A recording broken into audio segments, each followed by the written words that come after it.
The fog and red-cloaked people were now gone. I wouldn't say gone, really. It was more like I was looking past them.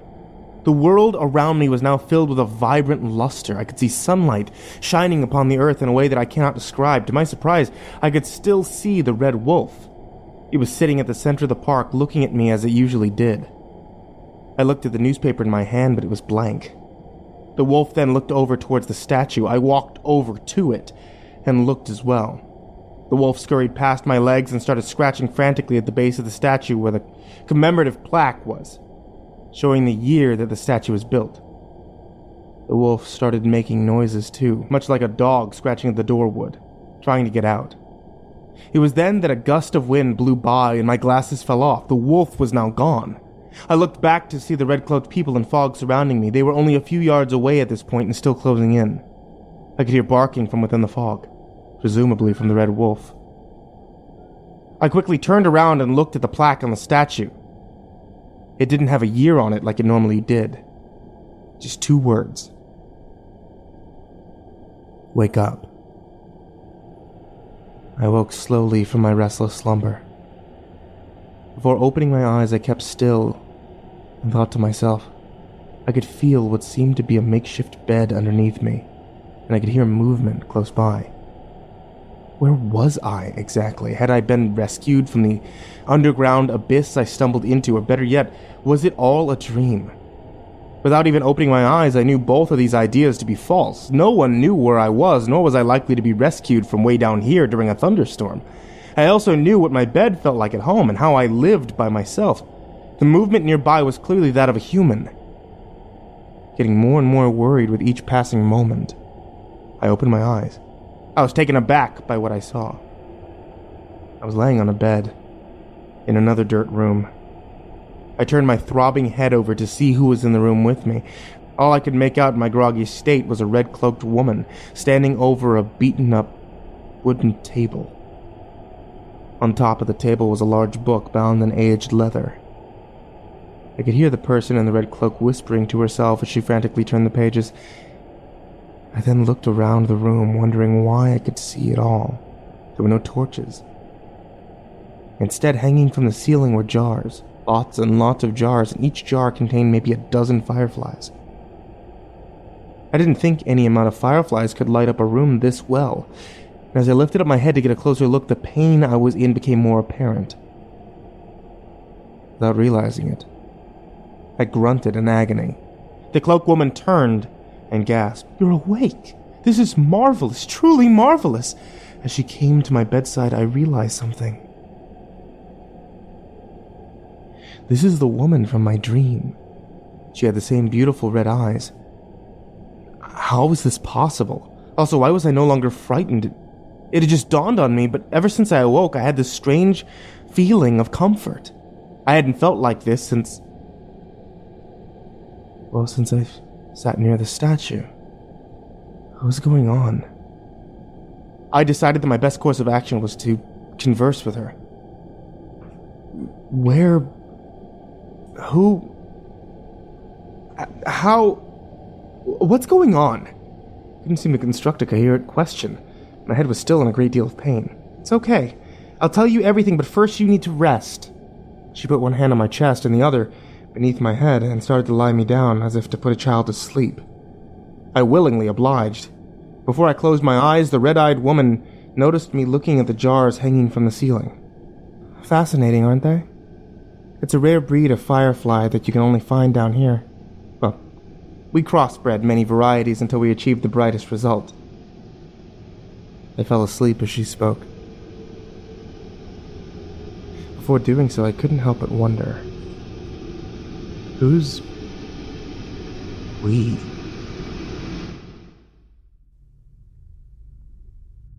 In falling asleep, I expected to be greeted with another one of my mysterious nightmares. To my surprise, I had none. I woke up feeling refreshed, no recollection of any dreams whatsoever. It's what relief. A relief, that is, until I became aware of the nightmare that I had woken into. I could hear chanting in a room nearby, in a language unknown to me. I found this very odd, but it compelled me to come to it. So I got out of bed and started making my way to the sound. I slowly walked through a dirt hallway when it became apparent to me that I was no longer in control of my own movements. This is when I started to panic. What was happening? Why was I still walking? I tried to stop and walk back, but it was no use. I just kept moving towards the sound of chanting, as if this wasn't enough. The flashes were starting to come back. I could hear the same loud noises and see the same twisted imagery from the mild, psychotic breaks from reality that I had experienced before. I could feel my mind deteriorating as I uncontrollably walked to my undetermined destination. The images were hard to make out, but I could see the red wolf again, as well as the red-cloaked people. The red wolf was barking, though I couldn't hear it over the unbearably loud ringing in my ears. In between images of a howling red wolf was the same image of the red cloaks huddled in formation around something. It took me a moment to realize, but this was no longer in what? I realized now that I was at least in control of my mouth movements. This wasn't exactly relief, but it was a start. Time to fulfill a long-forgotten divination. I didn't really know what to say at this point, so I let her elaborate.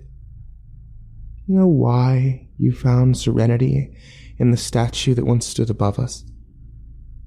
I continued to look puzzled, in the hopes that she would give me some answers. It is because we have been calling you. With the help of many incarnations and years of patience, we have drawn you here, to us. They lured me here to them. She can't be serious. Either that, or I really am dreaming. How else could any of this be possible? If they truly did call out to me, then for what purpose did they do so?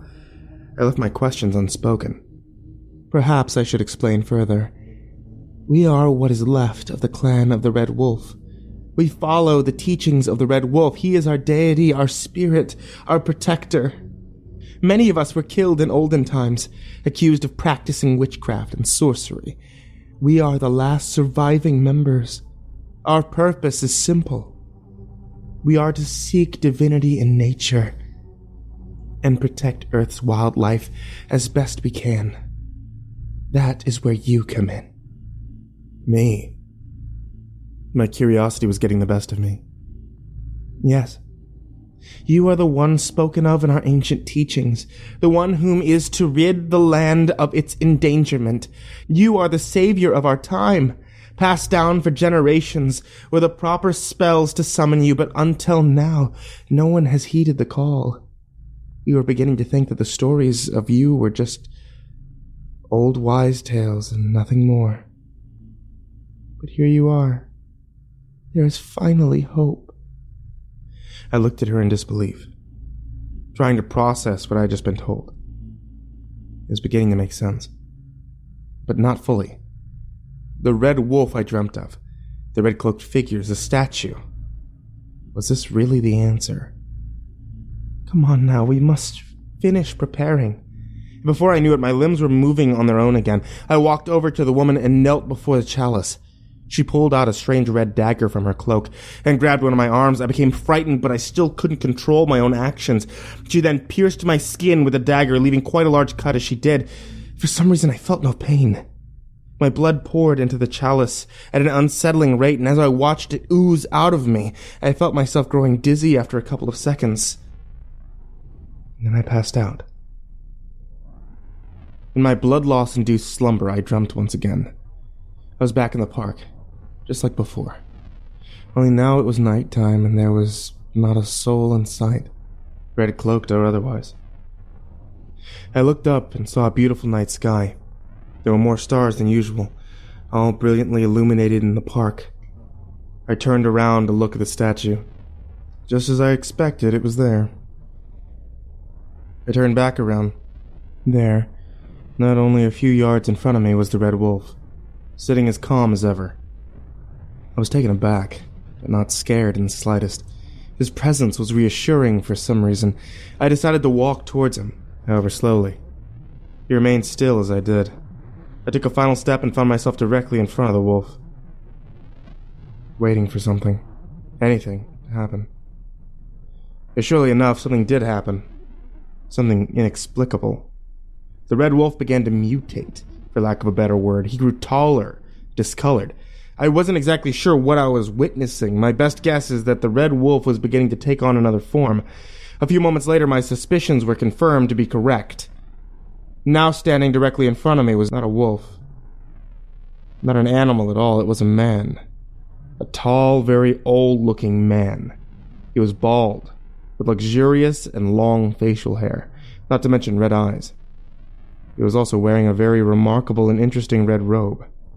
He looked down at me with an understanding glare and grinned. I was speechless. "So you are the one I spoke of in my teachings." I couldn't come up with a response. Even though this was a dream, I was still amazed by what I had just seen. If you truly are who the clan believes you are, then there are some things that you need to know. Come with me. I followed his lead. Before I could even wonder about where he was taking me, the dream world around us changed. We seamlessly stepped out of the park and into a forest, a red forest, one like I had never seen before. The bark on the trees was red, the leaves were red, and even the animals had a reddish hue in their fur and feathers. The dream made sunlight vibrantly flood my field of vision, creating a remarkable luster. It was breathtaking, and I was awestruck. This is the world I once knew. This is the world I sought to protect, and the reason the clan of the Red Wolf was born. I kept my gaze on the world surrounding me. I watched as the leaves wavered in the sunlight. As the slight breeze went by, I saw flora and fauna in every direction, boundless as can be. It was a sight to behold, but it saddened me that it only existed in my own mind. I thought I now better understood the clan's purpose, but I still did not understand why any of this was happening to me. I still protect what little nature is left in this world to the best of my abilities, but it has grown more and more difficult. The largest obstacle I face now is the clan itself. The clan? Why are they an obstacle? Aren't they helping? I asked in confusion. No, they are not. You have to understand this, especially if you are the one I spoke of long, long ago. The clan of the Red Wolf has twisted the words of my scriptures and betrayed the very foundation of my teachings. They wish to cleanse the earth and begin anew. They mistakenly believe that this is the only way to protect nature as a whole. So they want to kill all of mankind. Yes.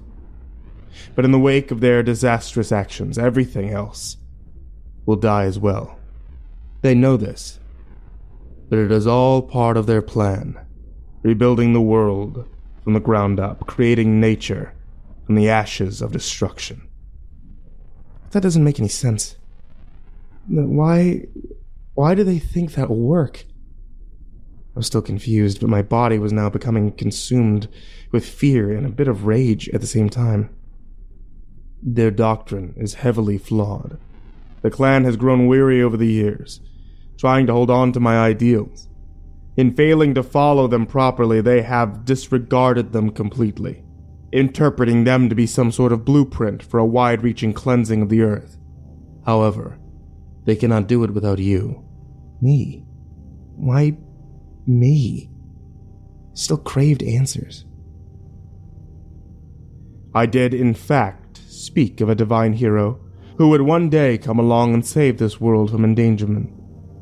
If that truly is you, then the blood they have stolen from you will give them the power they need to finish what they've started. None of this was making any sense. The world was now void of any sound form of logic. Even so, I still felt an insatiable need to see how the story unraveling before me played out. It was the same craving I had been feeling ever since I ventured out down that spiral staircase in the mysterious abyss. Okay, what do I need to do? I asked, trying to seem confident in my own abilities. You will know when the time comes. When the time comes? When will that be? What if I fail? I need answers from you. I don't know if I can do this alone. So much for seeming confident. Also, if you're the Red Wolf and I'm this divine hero that you spoke of so long ago, then shouldn't you know if I'm him? I asked after a moment of deliberation. feeling that I deserved to know the truth. It may surprise you to hear this, but I am not an all-powerful, all-knowing, supernatural being. I am merely a teacher. He said this with an honest grin on his face. At least he disclosed one truth to me, even if this particular truth left me feeling anxious and unnerved. What if I'm not him? My question would go unanswered. He just seemed to stand there with the same expression on his face. At this moment, I realized that the scenery around us had frozen as well. Leaves that had fallen from the trees were now petrified in midair. I walked around a bit, noticing that the whole forest was like this. If this weren't a dream, I'd have been petrified myself, only with fear. I walked back to where I once stood, and soon enough the old man, or red wolf, should I say, was still there. He still had that grin on his face, making me feel even more unsettled. As I examined him more closely, I became aware of something. His eyes were looking downward. I could have sworn they were pointing straight ahead before. Then again, who am I to question my own dream logic? I followed his blank stare downward, and then noticed something else. His hand was sticking out of his robe, and he was holding something. I took it from his lifeless grasp and held it in my hand. I looked it over and realized that this was a small scroll of sorts. Before I had the chance to unravel it and read its contents, the red wolf materialized before my eyes. At the same moment, nightfall washed over the entire forest in an instant. I could hear and feel a cold but soft wind blowing from my left. I could barely see, but I could make out the leaves finishing their descent to the ground below. I now knew that the landscape around me was unfrozen. This in no way comforted me, as the oddly starless and moonless sky made it very hard to see, even a few yards in front of me. To make matters worse, I could hear movement behind me. I turned around slowly, to identify just what was making the leaves crunch on the forest floor. I squinted and rubbed my eyes, but saw nothing. It was probably too dark. I thought I should just ignore the sound, seeing as it was only a dream, but before turning back around, I heard it once again. This time I could see two glowing eyes coming out from behind one of the trees. It startled me, but I remained calm. After all, it was probably just the red wolf. "Is that you?" I asked in a hushed tone, so as not to instigate the animal, in case it was the red wolf. The animal let out a maddening growl, sending chills down my spine. I tried to focus my eyes and look at the animal more clearly. Upon doing so, I could see that it was indeed a wolf. Looking even more intently at the animal, I could see that its fur was not red. Instead, it was black as the night air around us. I was now at a loss for any inner dialogue. Instinct took over. I turned back around slowly, firmly clenching the scroll in my hand. I took one step forward and heard the wolf move in my direction. I started to run as fast as my dream body would allow, weaving in and out between the still hard-to-see trees. As fast as I was running, I could hear the wolf gaining on me, never falling far behind. I guess this was it. It was now or never. I had to read the scroll. I took the scroll in hand and I unraveled it before my eyes. I kept glancing at the trees ahead of me so I would make out where I was going, and this, as well as the lack of any light, made it difficult to read. I could see words, but I couldn't make them out. See, at this point, my heart was beating faster than my feet were hitting the ground. I focused my eyes with all of my might and attempted to read the words before me. I could only make out the first line, "In rain and wind the kingdom will fall." After reading this line, I looked up to see a tree directly in front of me. I was moving too fast to avoid it. Within seconds, I collided with the bark head first. I fell to the ground and looked up at the now blurry night sky. I could see two stars that weren't there before. I blinked a couple of times, letting my eyes adjust, and looked again. Those were no stars. Those were the eyes of the wolf. It was now looking down at my battered body, teeth seething with saliva. It let out a growl and then closed in. I was a goner. They say if you die in a dream, you wake up. I would have to say with a fair degree of certainty that I died. And as luck would have it, that saying holds true. I was actually happy to wake up lying in that makeshift bed in that underground dungeon-like room. Even though it was a dream, I was now scared for my life. More than I'd ever been while I was awake. In a relieved stupor, I jumped out of bed, happy to be alive. I moved my limbs around, ecstatic that none of them were broken. The dream had me so rattled that I even searched for teeth marks to make sure that the wolf hadn't started eating me alive. And that's when my relief vanished. Upon looking at my arms for imaginary teeth marks, I noticed a scar on one of them. I remembered the red-cloaked woman doing this to me earlier. I had half hoped that her blood-drawing ritual was a dream as well, but deep down I knew it couldn't have been. Seeing the scar made me fully aware of the gravity of the situation at hand. I remembered everything the Red Wolf had told me, and though reluctant, I was willing to act. I walked out of the dirt room and into the next. I expected to see the clan continuing their ritual with the blood I had unwillingly donated. This was not the case. Sprawled across the dirt floor were the bodies of the Red Wolf clan members, seemingly lifeless. What else was going on here? Upon further inspection, I noticed their arms were slashed, just as my arm was. It would appear that they too gave some blood for their cause. They, however, were not as lucky as me. Not a single one of them was alive. None of them, that is, except for the woman. She was absent from this self-inflicted massacre. I could see fresh droplets of blood painted onto the dirt floor, leading out of the room and into the hall. Without a moment's hesitation, I decided to follow them. Whatever was happening had to be put to a halt. Without taking a single step, I heard the most violent eruption of thunder from the outside world above. The storm was certainly getting worse. The sound of thunder also scared a bit of sense into me. I was so ready to follow the blood trail that I didn't even realize that I hadn't a single clue as to what I was embarking on. I still didn't fully know what was happening or how I was to stop it. Was I going to confront the red-cloaked woman and ask her to stop? I think not. I stood still for a moment as I collected my thoughts.